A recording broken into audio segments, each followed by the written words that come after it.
Senator De La Rosa is facing an arrest warrant issued by the ICC, a foreign court with jurisdiction the Philippines does not recognize anymore. Bakit pinipilit pa natin na i-serve ang isang warrant of arrest na hindi na natin kinikilala ang jurisdiction ng lintig na ICC?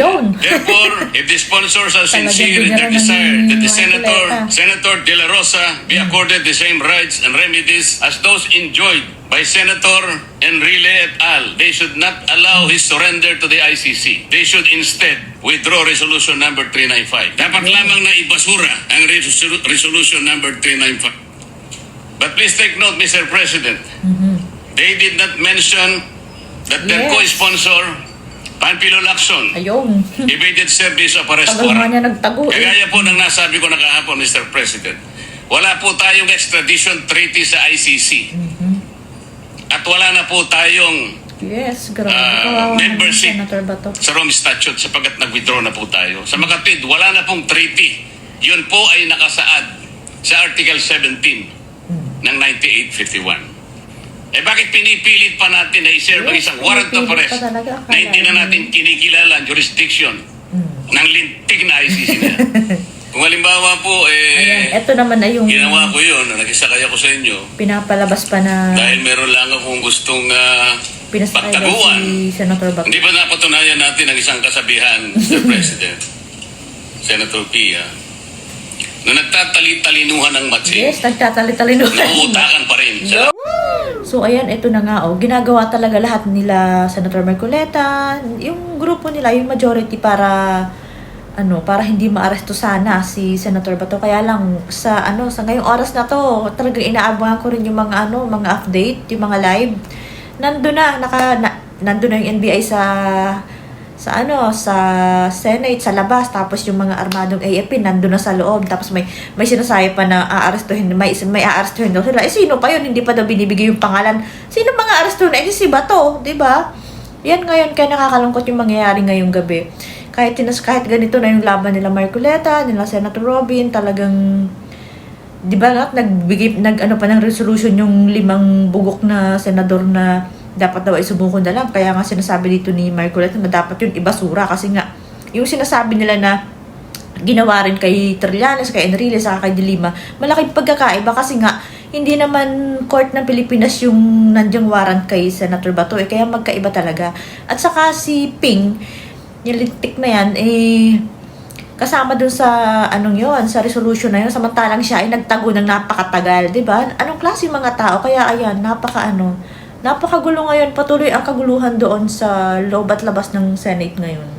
Senator De La Rosa is facing an arrest warrant issued by the ICC, a foreign court with jurisdiction the Philippines does not recognize anymore. Bakit pinipilit pa natin na i-serve ang isang warrant of arrest na hindi na natin kinikilala ang jurisdiction ng lintig na ICC na yan? Therefore, if the sponsors are sincere in their desire that the Senator De La Rosa be accorded the same rights and remedies as those enjoyed by Senator Enrile et al., they should not allow his surrender to the ICC. They should instead withdraw resolution number 395. Dapat lamang na ibasura ang resolution number 395. Mr. President, I respectfully oppose this resolution on the ground that the moment Senator De La Rosa surrenders, he will be immediately brought outside Philippine territory and deprived of the protection and remedies of Philippine laws and courts. To surrender Senator De La Rosa is to effectively surrender Philippine sovereignty itself. The International Criminal Court Pre-Trial Chamber 1, Mr. President, has confirmed that it issued a warrant of arrest against Senator De La Rosa on November 6, 2025. It unsealed the warrant only on May 11, 2026. The warrant orders the arrest and surrender of Senator De La Rosa under Article 102 of the Rome Statute. To surrender Senator De La Rosa is to deliver him to the custody of the ICC in the Netherlands, a foreign jurisdiction where Philippine laws have no force and Philippine courts can do nothing. Only the Supreme Court, Mr. President, can stop this nonsense. The sponsors of Senate Resolution number 395 cited the service of warrants of arrest on the late former Senator Juan Ponce Enrile, Yes, yan yung pinipilit Former nila. Senators Sa Pinas naman yung Laila mga de kaso Lima. ng mga yan. and former Senator Antonio Trillanes. But please take note, Mr. President, they did not mention that their co-sponsor, Pampilo Lacson, evaded service of arrest Bakit pa naman warrant. niya kay Lacson si Marcoleta? The sponsors acknowledged that the late former Senator Enrile, former Senator De Lima, and former Senator Trillanes were all subjected to arrest warrants issued by local courts. For the record, Mr. President, all of them have exercised their rights under Philippine laws and availed of Philippine judicial remedies. Yet the sponsors are blind to the peculiar situation of Senator De La Rosa. Yes. Unlike the late Senator Enrile et al., who face arrest warrants issued by Philippine courts, Senator De La Rosa is facing an arrest warrant issued by the ICC, Yes. a foreign court which jurisdiction the Philippines does not recognize anymore. Kagaya po ng nasabi ko na kahapon, Mr. President, wala po tayong extradition treaty sa ICC.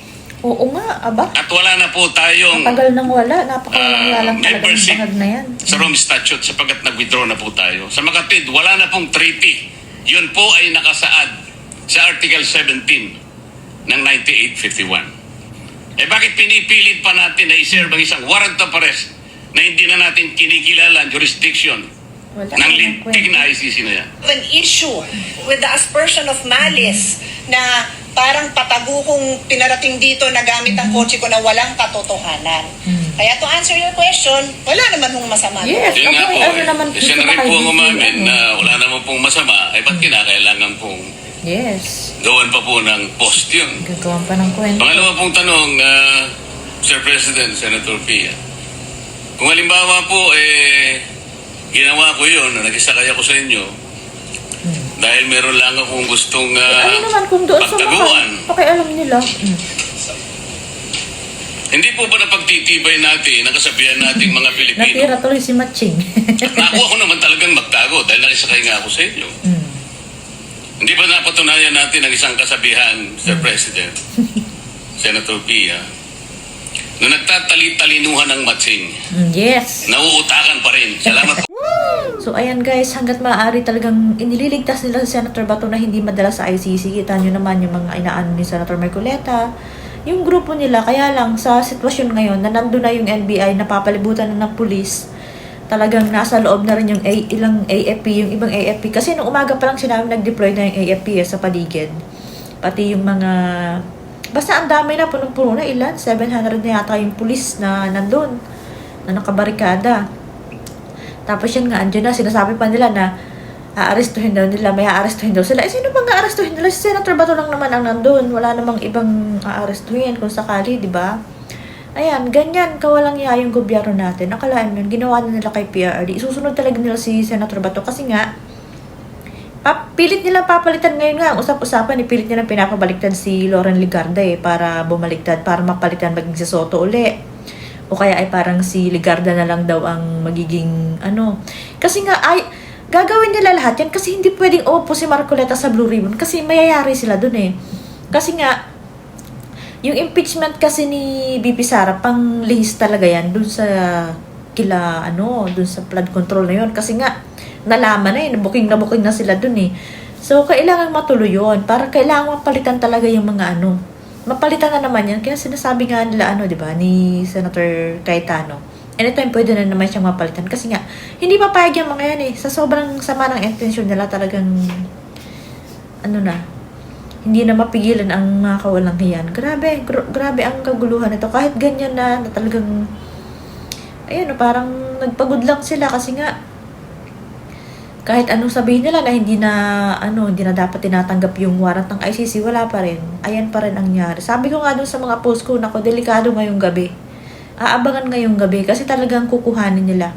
Kukuhanin nila ng sapilitan siyan. Ganun sa gagawin nila kay, yung ginawa nila kay PRD, ganun. Sabi ko nga din sa isip ko, kung si Torian, baka,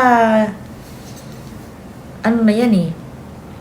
Baka naabot yan si, yun wala kasi yung, walang pakundangan yun eh, kahit pa paano. Sa bagay, 2 babae yata yung nag-try umaresto kay tapos back up lang yung siyam na kinontempt din. Kaya nakatakas si Senator Bato, saka mabilis tumakbo. Eh, si PRRD, paano yun makakatakbo kung nasa eroplano pa? Kaya yun, nakakalungkot yung nangyari ngayon. Nilockdown na yung, yung Senate ngayon, pero nandun sa loob yung mga Tapos sinabi na nga nung isa doon, yung pinaka-head ng Sergeant at Arms na may aarestuhin sila. Grabe, kahit naglabas ng, kahit pinagbigyan, kahit tinanggap nung Supreme Court na pinapasagot yung mga, basta yung may update ang Supreme Court na parang tinanggap nila yung TRO na sumagot, binigyan ng 3 araw na sumagot yung mga NBI, basta yung mga ganyan, wala pa rin. Ito, nagkakagulo pa rin sa Senate. Nakakalungkot. Kaya abangan natin, hanggang ngayong magdamag, kung ano pang mangyayari.